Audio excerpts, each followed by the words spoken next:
Kaya tayo, hindi na tayo gagawa ng mga gawang masama. Hindi na tayo gagawa ng mga gawang walang kabalbalan, walang kabuluhan. Iiwasan na natin yan, lalayuan na natin yan. Ang buhay na mabisyo, ang buhay na marumi, ang buhay na walang direksyon, ang buhay na walang panahon sa Diyos.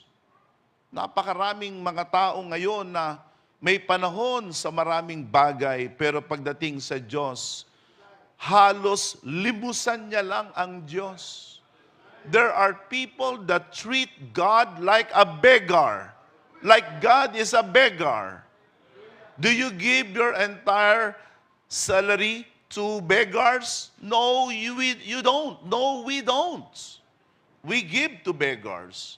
But we don't give our entire salary to beggars. We only give the smallest we can.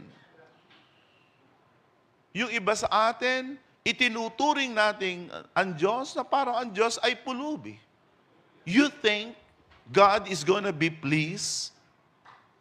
You think God is gonna be happy because we say a little prayer?